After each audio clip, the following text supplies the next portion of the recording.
어버이날이 다가오면 저는 더 외로워집니다. 다른 사람들은 가슴에 꽃 한 송이 꽂고 카네이션 바구니를 받는데 제 곁은 늘 조용합니다. 휴대폰은 멀쩡한데 며칠째 울리지 않아요. 아니, 사실 몇 달째입니다. 결혼하고 애 낳은 큰아들은 설 연휴 이후로 소식이 없고 작은 아이는 해외 출장이라며 톡 하나, 전화 한 통 없는 게 벌써 3개월입니다. 그런데 여러분, 그 자식들 어느 날 갑자기 저한테 엄마, 왜 그랬어요? 하고 물어보더군요. 무슨 일이 있었는지 아세요? 구독, 좋아요, 알림 설정 눌러주세요. 구독은 무료입니다. 이번 영상은 자식들에게 너무 많이 바라기만 하다가 결국 큰 결단을 내린 제 이야기입니다. 가슴 아프지만 통쾌한 반전이 있었죠. 끝까지 함께 들어주세요. 여러분의 이야기일지도 모르니까요. 저는 올해 75세가 된 황미숙입니다. 결혼하고 아이 낳고 그저 숨 가쁘게 살았어요. 그때는 내가 나인지도 모르고 엄마로만 살았지요. 큰아들이 태어났을 때 저는 27이었습니다. 밤잠 설치며 젖 먹이고 열이 오르면 병원으로 뛰고 저는 늘 뒤에 있었어요. 아이가 먼저고 저는 나중이었죠.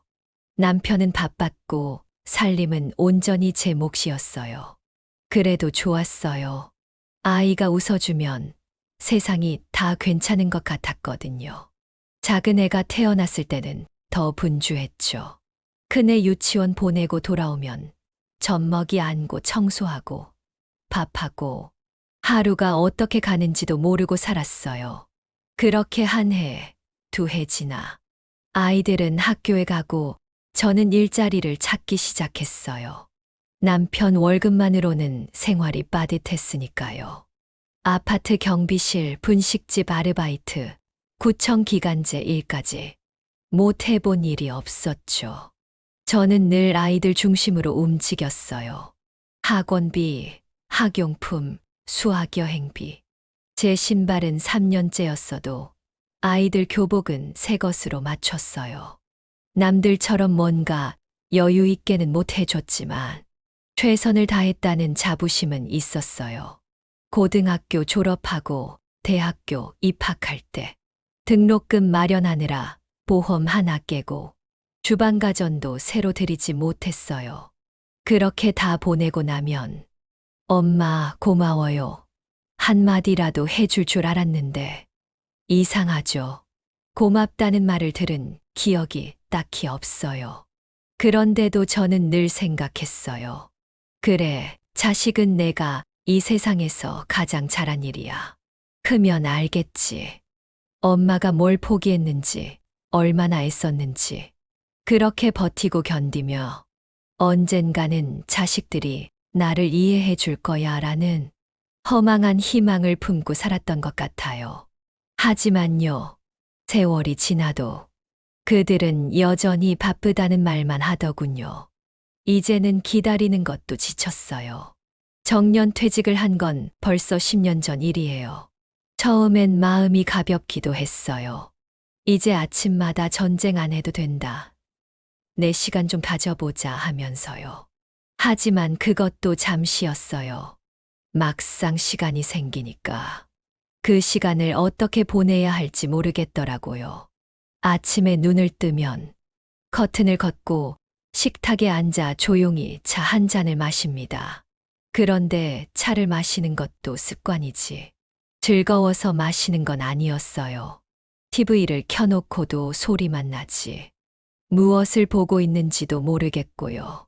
소파에 앉아 멍하니 있다 보면 시간이 슬그머니 흘러 있어요. 냉장고를 열어도 딱히 입맛은 없고 혼자 먹는 밥은 왜 이리도 싱거울까요?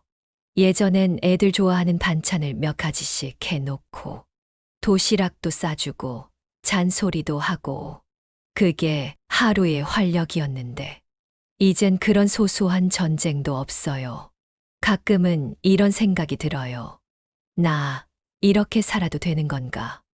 아무에게도 필요 없는 사람처럼 느껴지는데 웃긴 건 병원 갈 일 생기면 그제야 아이들이 생각나요.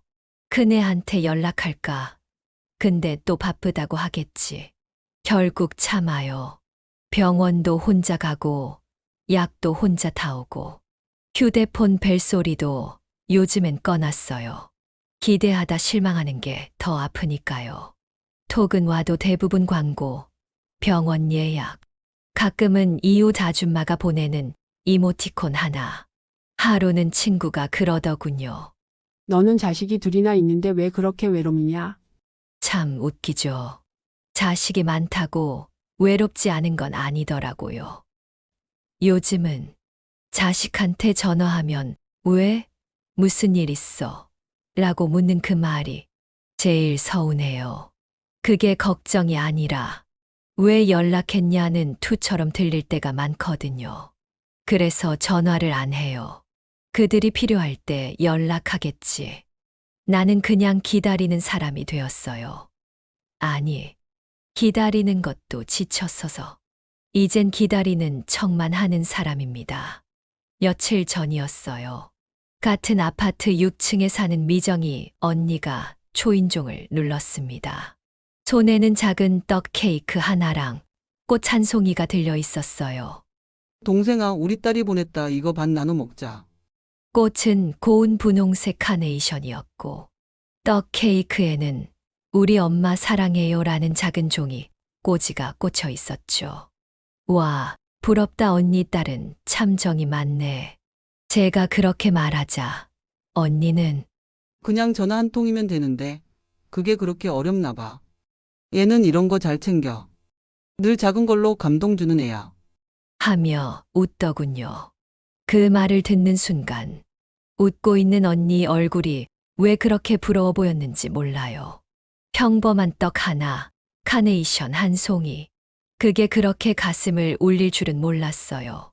저도 애들 어릴 땐 어버이날이면 직접 그린 그림에 엄마 사랑해요라고 쓴 종이카드도 받았고 목에다 카네이션 핀다고 뽐내던 아이들이었는데 이제는요. 그 시절을 꺼내면 제가 바보 같아요. 뭐가 그렇게 예뻤는지, 뭐가 그렇게 대견했는지, 그런 걸 기대한 내가 참 한심하게 느껴지기도 해요. 카네이션. 요즘 젊은 사람들한테 그런 거 의미도 없죠. 그냥 휴일이면 친구 만나러 가고, 여행 가고, 어버이날은 또 하나의 연휴일 뿐이에요. 그날 오후 6층 언니 집에서 웃음소리가 들려왔습니다. 문 앞에 서서 망설이다가 그냥 돌아섰어요. 그 웃음에 괜히 눈물이 날 것 같았거든요. 집에 들어와 조용히 앉아 창밖을 보는데 문득 그런 생각이 들더군요. 나는 대체 뭘 잘못했을까? 내가 너무 기대했던 걸까? 아니면 너무 잘해준 걸까? 나이가 들수록요. 서운한 일이 있으면 바로 말하지 못해요.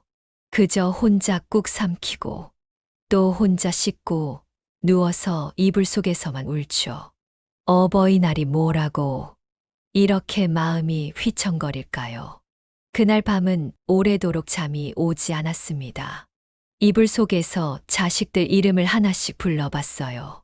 전화번호도 외우고 있는데 전화 한 번 못 걸겠더라고요. 혹시 울음이 섞인 목소리를 들을까봐. 5월 8일 아침. 기억 속 그날은 유난히 맑고 따뜻했어요. 햇살이 창문 틈 사이로 스며들고 창밖에선 어린이집 아이들이 무슨 노래를 부르더군요. 어버이 은혜에 감사합니다. 노랫소리가 그렇게 아프게 들릴 줄은 몰랐습니다. 나는 그날 누구보다 일찍 일어났습니다.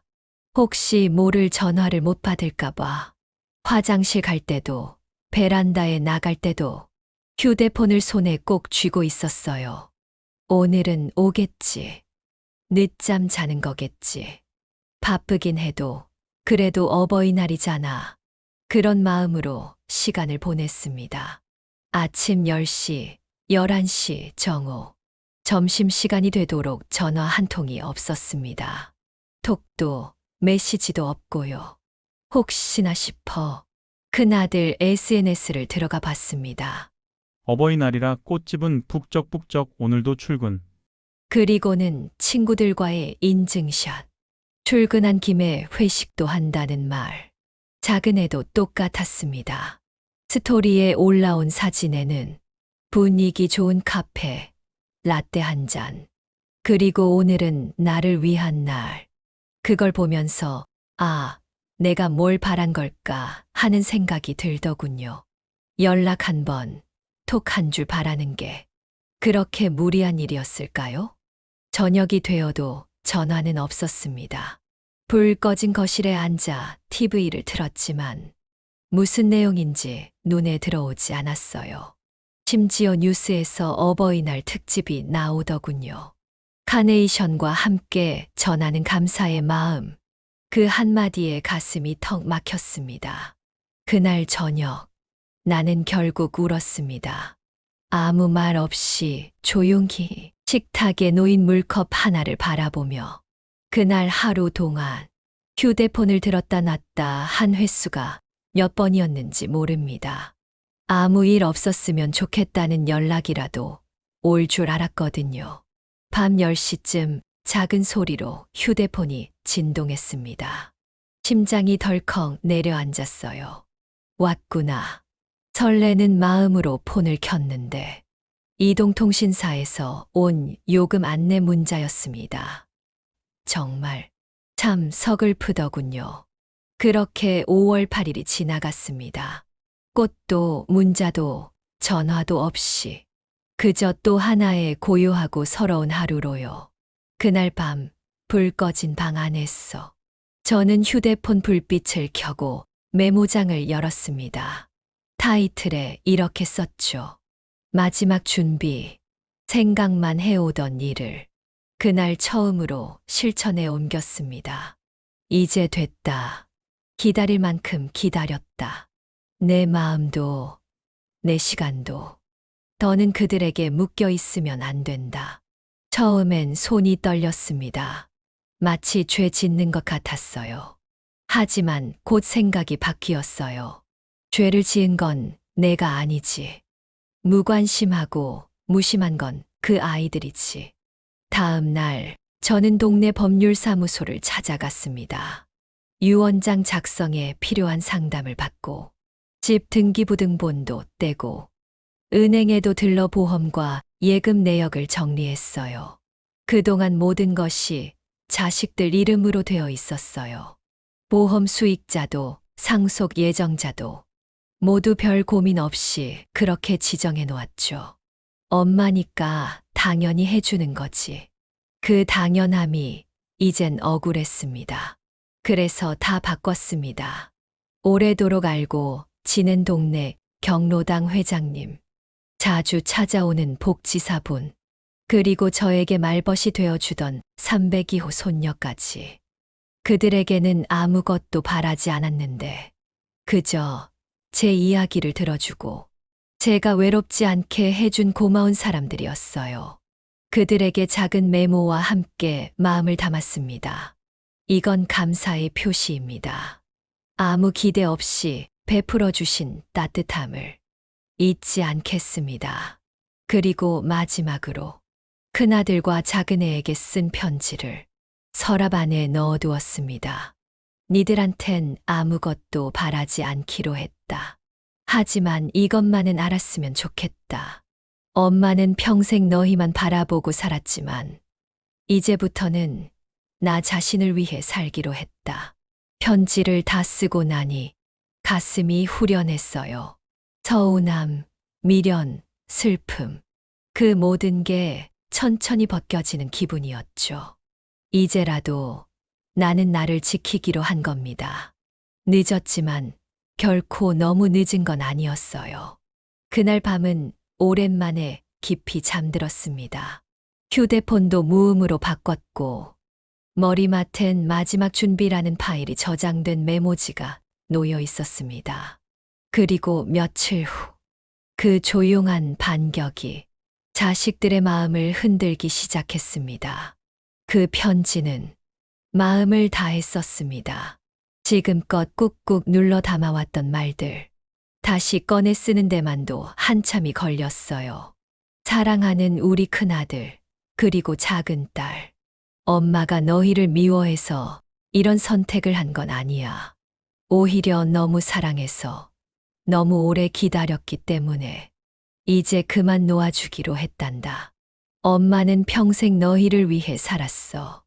뭘 먹을까, 뭘 입힐까, 어떤 학교를 보내면 좋을까. 나에 대한 고민은 한 번도 해보지 못했지. 그런데 너희는 엄마가 어떤 음식을 좋아하는지도, 어떤 색을 좋아하는지도 모르더라. 그걸 탓하지는 않지만, 그래도 엄마도 한 사람의 사람이라는 걸 기억해 줬으면 좋겠어. 너희가 어릴 땐 엄마가 없으면 세상이 무너질 듯 울었지. 그런데 언제부턴가 엄마가 있어도 없는 듯 살더라. 엄마는 그저 말없이 견디고 있었단다. 하지만 이젠 다르게 살고 싶어. 엄마도 나를 돌볼 시간이 필요해. 혹시 서운했다면 너희도 이제 엄마 마음을 조금은 헤아려 줬으면 좋겠구나. 건강하고 행복하게 살아라. 엄마는 너희를 여전히 사랑하지만 이제는 그 사랑이 나를 해치지 않게 하려 해. 편지를 쓴 다음 날 마음을 다잡고 큰아들에게 사진을 한 장 찍어 보냈습니다. 이제 내 삶은 내가 선택할 거야. 라는 짧은 문구와 함께 보험 계약서와 유언장 첫 장이 보이도록 사진을 찍었죠. 몇 시간 후 전화가 울렸습니다. 큰아들 번호.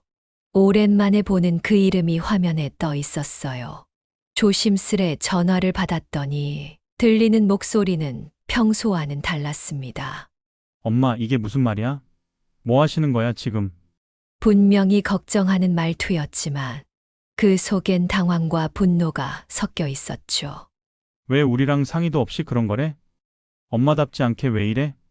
그 순간 저는 조용히 말했습니다. 엄마도 사람이다. 감정도 있고 생각도 있고 실망도 하고 지치기도 하지. 그리고 전화를 끊었습니다. 몇 시간 뒤 작은 애한테도 톡이 왔습니다. 엄마 정말 그렇게 서운했어요? 짧은 문장이었지만 그 말 속에 담긴 미안함이 느껴졌습니다. 그날 저녁 작은 딸이 집에 찾아왔습니다. 손에 작은 과일 바구니를 들고 표정은 복잡하고 미안해 보였어요. 문을 열자마자 말했죠. 엄마, 나 몰랐어요. 아니, 알았는데 애써 외면했어요. 그렇게 서운하게 만든 거 정말 미안해요. 그 말을 듣는 순간 참았던 눈물이 왈칵 쏟아졌습니다. 서로 말없이 안고 한참을 울었습니다. 30년 넘게 쌓였던 감정이 그날 조금은 풀려나기 시작했습니다. 작은 딸이 다녀간 그날 밤, 오랜만에 마음이 따뜻했습니다. 오래 굳어있던 마음 한켠이 조금씩 풀리는 느낌이랄까요. 그런데 놀라운 일이 이어졌습니다. 다음 날 오후 큰아들이 집으로 찾아왔어요. 예고도 없이 느닷없이 문 앞에 서 있더군요. 수트 차림에 넥타이까지 메고 손에는 낯설게 보이는 종이 쇼핑백 하나.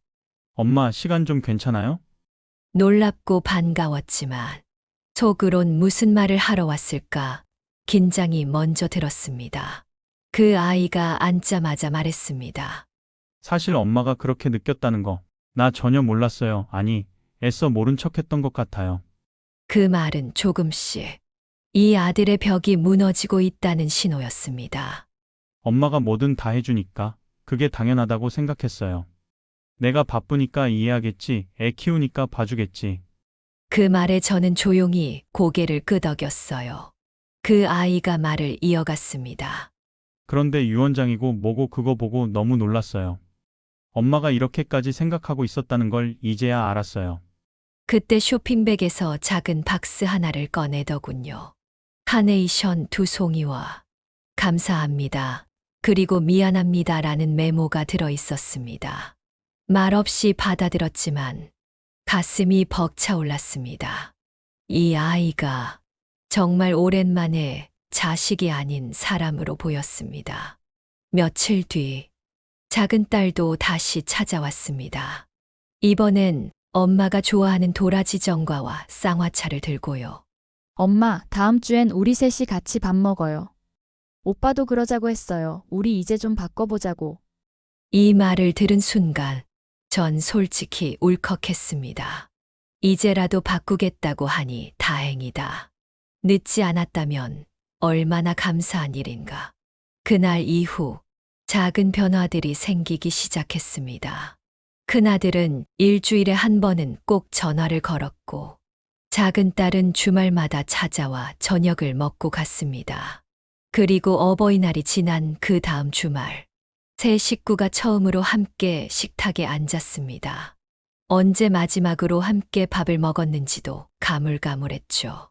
그날의 밥상이 얼마나 따뜻했는지 모릅니다. 밥은 평소처럼 한 끼였지만 그 안에는 30년간 굳어있던 마음이 녹아내리고 있었습니다. 셋이 함께 모인 저녁 식탁은 어색하지만 조용히 웃음이 번졌습니다. 큰아들은 된장찌개를 두어 숟가락 뜨더니 엄마는 늘 이 맛이야. 그런데 왜 그리 오래 안 먹었을까? 하며 혼잣말처럼 말했습니다. 작은 딸은 조심스레 말문을 열었습니다. 엄마, 우리 그날 편지 보고 정말 놀랐어요. 처음엔 화가 나기도 했고, 왜 그렇게까지 하셨나 싶었는데 생각해보니까 그럴 만도 하셨겠더라고요. 저는 말없이 고개를 숙였습니다. 그래도 이 아이들이 말이라도 이렇게 하니 다행이다 싶은 마음과 왜 이렇게 늦었니 하는 서운함이 뒤섞였습니다. 그러다 문득 제 입에서 생각지도 못한 말이 터져 나왔습니다. 너희가 그냥 엄마가 있는 걸 너무 당연하게 여긴 것 같아. 순간 정적이 흘렀습니다. 엄마는 매일 너희를 기다렸어. 설날, 생일, 어버이날, 심지어 아무 날도 아닌 평범한 날조차도 목소리가 떨리고 눈물이 고였습니다. 엄마는 말이야. 그냥 톡 하나, 전화 한 통이면 됐어. 잘 지낸다. 건강하시냐. 그 한마디면 됐어. 큰아들이 고개를 숙였습니다. 그런데 너희는 늘 바쁘다고만 했지. 엄마는 아무것도 아닌 사람처럼 느껴졌어. 이 말을 하고 나니 숨이 턱 막힌 것처럼 울컥했어요. 평생 말하지 못했던 감정을 드디어 뱉어낸 거니까요. 작은 딸이 제 손을 꼭 잡았습니다. 엄마, 미안해요. 정말 미안해요. 우린 그냥 엄마가 늘 거기 있을 거라 믿었어요. 엄마가 지친다는 걸, 상처받을 수 있다는 걸 한 번도 생각 안 했어요. 큰아들도 조용히 한마디 했습니다.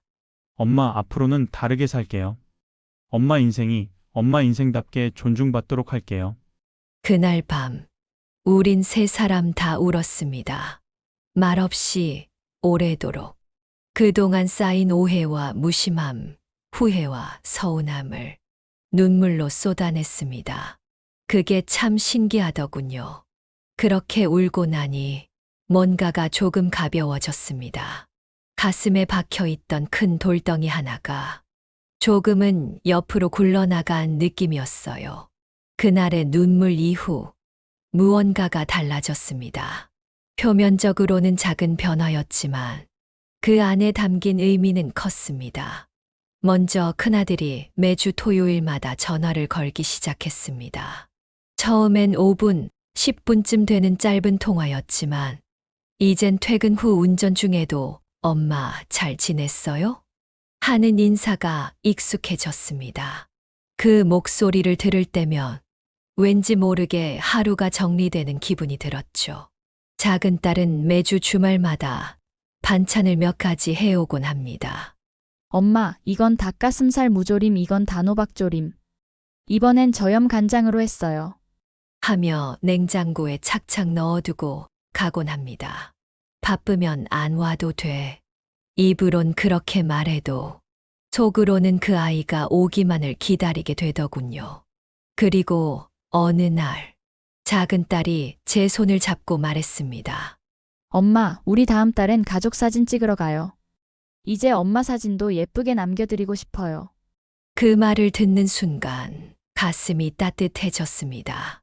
그 어떤 명품보다, 그 어떤 여행보다 더 소중하게 느껴졌어요.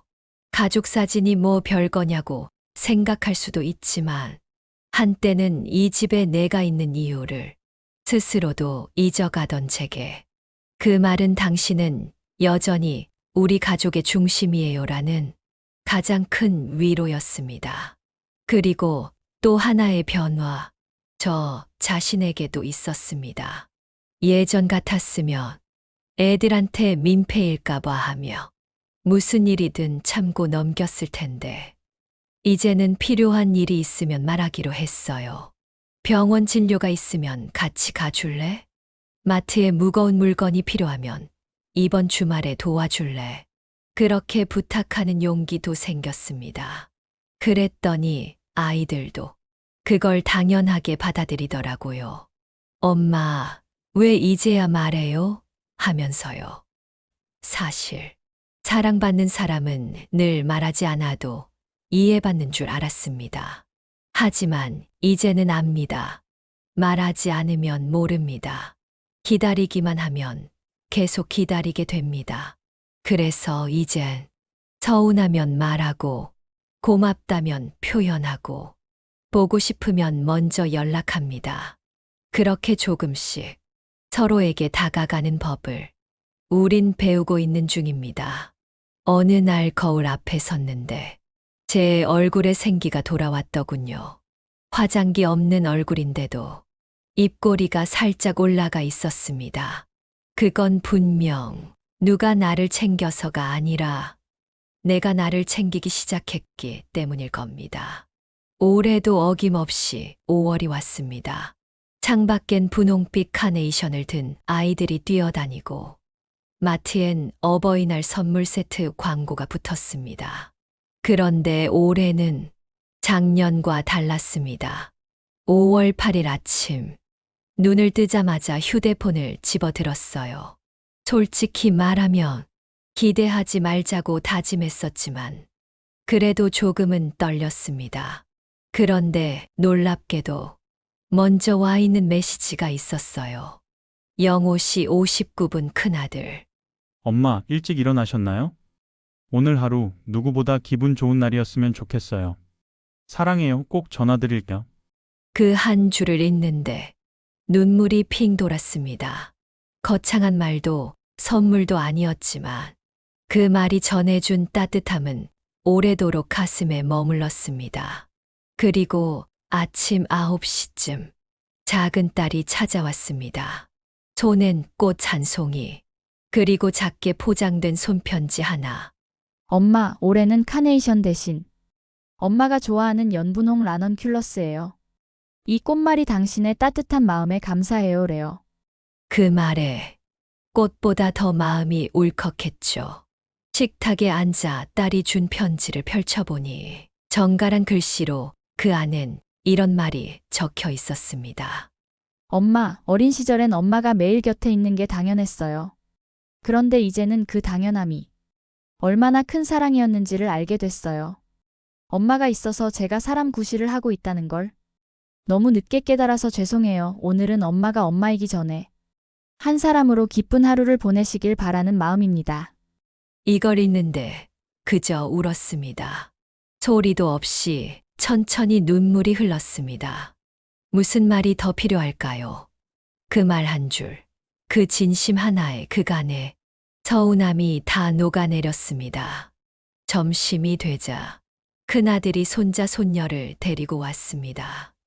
아이들은 제 무릎에 안기며 할머니, 사랑해요 하고 말했습니다. 그 순간 세상이 참 따뜻하다고 느껴졌습니다. 바라는 게 많았던 것도 아니고 화려한 것도 필요 없었습니다. 그저 마음이 오가는 것 그 한 가지면 세상 모든 상처가 조금씩 아물더군요. 올해의 어버이날. 나는 화분 하나와 손편지 하나, 그리고 따뜻한 한 끼로 마음을 다 채웠습니다.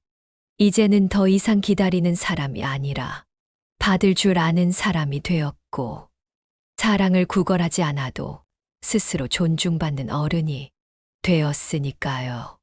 어버이날이 지나고 나서도 그 변화는 계속되었습니다. 한때는 서운함이라는 이름으로 멀어졌던 관계가 조금씩 관심과 노력이라는 다리로 이어졌습니다. 큰아들은 이제 일주일에 2~3번은 전화를 합니다. 대부분은 별거 아닌 이야기들입니다. 엄마, 오늘은 회식이에요. 엄마, 애가 감기 기운 있는데 괜찮겠죠? 엄마, 지난번에 말한 두부조림 레시피 다시 알려주세요. 그런데 그 별것 아닌 이야기들이 이제는 제 하루의 온기를 채워줍니다. 작은 딸은 퇴근길에 들러 집 앞 마트에서 장을 보고 오기도 하고 집에 있는 화분에 물도 주고 갑니다. 엄마, 이 화분 이름이 뭐더라? 엄마, 저녁 뭐 드셨어요? 혹시 또 대충 드신 건 아니죠? 그 말들이 예전에는 한 번도 들어보지 못한, 그러나 듣고 싶었던 말들이었습니다. 언제부터인가 식탁 위엔 자식들의 손이 닿은 반찬들이 놓이고 냉장고에는 손글씨로 써놓은 메모지가 붙어 있습니다. 엄마, 김치 먹을 때 꼭 익은 쪽부터 드세요. 무거운 거 절대 혼자 들지 마세요. 예전에는 이 집은 너무 조용하다고 느꼈지만 지금은 그 조용함 사이사이로 사람의 손길이 느껴집니다. 그 덕에 저도 바뀌었습니다. 텃밭에 다시 상추를 심기 시작했고 경로당 프로그램에도 다시 등록했어요. 예전 같으면 내가 빠지면 어떡하지 하고 늘 자식들 먼저 챙겼겠지만 이제는 내 삶도 소중하다는 걸 진심으로 인정하게 되었거든요. 그리고 더 이상 자식들이 나를 챙기는 것이 미안하거나 짐처럼 느껴지지 않습니다. 사랑은 주고만 있을 때는 고단하고 받기만 할 때는 어색하지만 주고받을 때 비로소 관계가 되는 거니까요. 가끔은 큰아들과 문자로 농담도 주고받고 작은 딸이 제 사진을 찍어 인스타그램에 올려주기도 해요. 그 사진은 이렇게 적혀 있더군요. 우리 엄마는 늘 조용히 모든 걸 해낸 사람.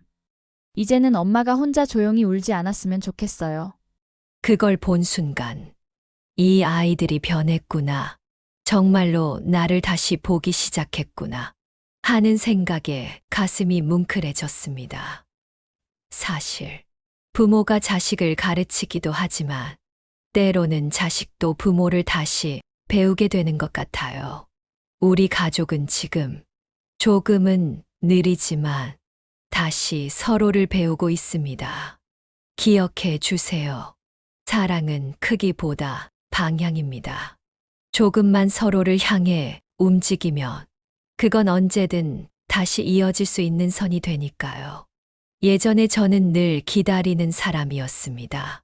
전화 한 통을, 문자 한 줄을, 어쩌면 엄마, 보고 싶어요라는 말 한마디를 기다리고 또 기다렸습니다. 그러다 지치고 서운하고 마음속에 조용한 분노가 쌓이기도 했지요. 그런데 이제는 생각이 바뀌었습니다. 기다리기보다는 표현하고 기대하기보다는 내가 나를 돌보는 살. 그렇다고 했어 자식들을 포기했다는 뜻은 아닙니다. 오히려 이제는 더 건강하고 건강한 마음으로 진짜 사람 대 사람으로 마주하는 사이가 된 것이죠. 나는 더 이상 그저 엄마나 아버지라는 역할에 갇혀 있지 않습니다. 나는 내 삶의 주인이고 내 감정을 존중받아야 할 사람입니다. 그리고 그걸 말했을 때 비로소 아이들도 저를 다시 보기 시작했습니다. 많은 부모님들이 그러실 거예요. 말 안 해도 알겠지. 그래도 내 자식인데 하며 수십 년을 참아오셨을지도 모릅니다. 하지만 여러분, 말하지 않으면 모릅니다. 표현하지 않으면 마음은 전해지지 않습니다. 지금도 어딘가에서 누군가의 부모로, 배우자로, 그저 묵묵히 기다리는 삶을 살고 계신 분이 계신다면 부디 이 말을 전하고 싶습니다. 당신은 누군가의 부모이기 전에 한 명의 사람으로 존중받아야 합니다. 이 이야기가 당신의 마음에 작은 용기라도 심어드릴 수 있기를 바랍니다. 그리고 만약 이 영상이 당신에게 위로가 되었다면 주변의 누군가에게도 전해주세요. 우리가 함께 이야기를 나누고 서로의 마음을 확인할 수 있다면 이 세상은 조금 더 따뜻해질 겁니다. 마지막으로 한 말씀만 더 드릴게요. 이 채널 가지 많은 나무는 당신의 이야기를 듣고 당신의 마음을 기억하고 함께 울고 웃고 싶은 공간입니다. 구독은 무료입니다. 좋아요와 알림 설정을 눌러주시면 당신을 위한 따뜻한 영상이 가장 먼저 찾아갑니다.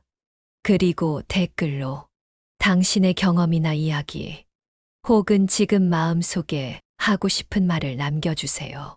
그 이야기는 누군가의 마음을 살아나게 할 수 있는 또 다른 가지가 될 수 있습니다. 다음 영상에서는 부모가 자식에게 해줄 수 있는 마지막 선물에 대해 이야기해 보겠습니다. 기대해 주세요. 당신의 삶을 응원합니다.